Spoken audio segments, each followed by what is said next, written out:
एक समय की बात है। एक गांव में एक गरीब बुढ़िया रहती थी। वह पूरी तरह से अकेले रहा करती थी। उसका कोई भी नहीं था, ना बाल बच्चे, ना कोई रिश्तेदार। सुबह शाम लोगों के छोटे मोटे काम किया करती थी, जिसके बदले लोग उसको पैसे, अनाज या खाने पीने का सामान दे दिया करते थे, जिसको खा पीकर वह अपना जीवन बिताया करती थी। वह अपने जीवन में पूरी तरह से संतुष्ट थी। उसे भगवान से किसी प्रकार का कोई गिला भी नहीं था। दूसरों के सामान के कारण बुढ़िया का घर पूरी तरह से सामानों से भरा हुआ था। एक बार की बात है, वे अपने घर को खोलकर घर के सामान को धूप दिखा रही थी। समय वहाँ से दो चोर जा रहे थे। जब उन्होंने देखा कि बुढ़िया के घर में तरह तरह का सामान भरा हुआ है, तो उन्हें बड़ा लालच आया और वे सोचने लगे कि इस घर में तो बुढ़िया अकेली रहती है, क्यों ना हम आकर इसके घर को ही साफ कर दें। माना कि सामान पुराना है, लेकिन कुछ तो पैसा मिलेगा और यह बुढ़िया अकेली हमारा कुछ बिगाड़ भी नहीं पाएगी। चोरों ने बुढ़िया के घर को अच्छी तरह से देख लिया और समझ लिया कि उन्हें किस तरह से बुढ़िया के घर की सफाई करनी है।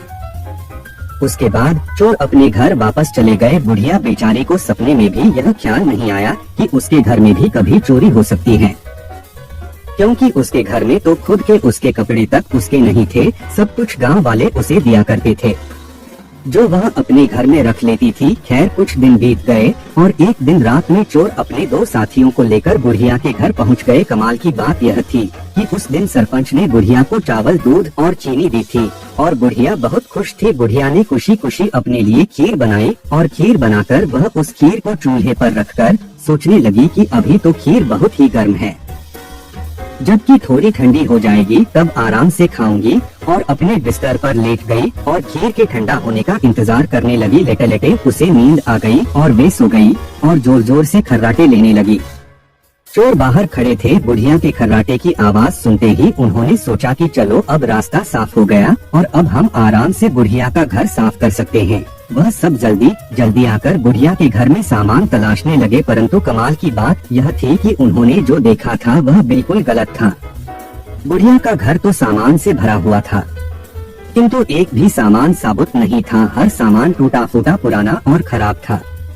यह चोर बड़े दुखी हुए और बुढ़िया को बहुत गालियां देने लगे। वह बोले, देखो कितनी दुष्ट बुढ़िया है, आराम से सो रही है और हम बेचारे इतनी मेहनत कर रहे हैं। तभी दूसरे चोर की नजर चूल्हे पर रखी खीर पड़ी। गरम गरम खीर को देखकर चोर ने कहा, चलो बुढ़िया के घर कुछ और नहीं मिला तो कम से कम खीर तो है। और वह उसको खाने लगे। जब वह खीर खाकर जाने लगे तो उन्होंने थोड़ी सी खीर बुढ़िया के लिए छोड़ दी, किंतु जब उन्होंने बुढ़िया की तरफ देखा तो उसका हाथ खुला हुआ था, जैसे वह कुछ मांग रही हो। साथ ही उसका मुंह भी खुला हुआ था, जिसे देखकर चोरों ने सोचा कि बेचारी बुढ़िया लोगों से मांग मांग कर अपना जीवन बिता रही है। लगता है बहुत थक गई है और खाने के लिए खीर मांग रही है। आखिर उम्र में है तो हमारी माँ के ही बराबर। और बिना कुछ सोचे समझे गरम गरम खीर बुढ़िया के मुंह में डाल दी। गरम गरम खीर मुंह में पड़ते ही बुढ़िया जोर से चिल्लाई, हाय दैया, मार डाला मार डाला मार डाला। बुढ़िया की चीख सुनते ही चोर डर के जल्दी जल्दी छुपने लगे। जिसने मुंह में खीर डाली थी वह ऊपर जाकर छिप गया, एक चारपाई के नीचे और एक चारपाई के दाएं। बुढ़िया की चीख सुनते ही गांव वाले बुढ़िया के घर आ गए और पूछने लगे, क्या हुआ माँ? बुढ़िया बोली, मुझे क्या पता, ऊपर वाला जाने। यह सुनते ही ऊपर छिपा हुआ चोर बोला, अरे भला मैं क्यों जानूं, तुम्हारी चारपाई के नीचे छिपा चोर ना जाने। यह सुनते ही चारपाई के नीचे वाला चोर बोला, मैं ही क्यों जानूं, चारपाई के दाएं छुपा चोर क्यों ना जाने। और इस तरह से तीनों चोरों ने खुद ही अपना पता गांव वालों को बता दिया और फिर गांव वालों ने उन्हें पकड़कर खूब पिटाई करी और वापस भेज दिया। उसके बाद से चोरों ने कान पकड़ लिया कि आज के बाद कभी वह चोरी कभी नहीं करेंगे।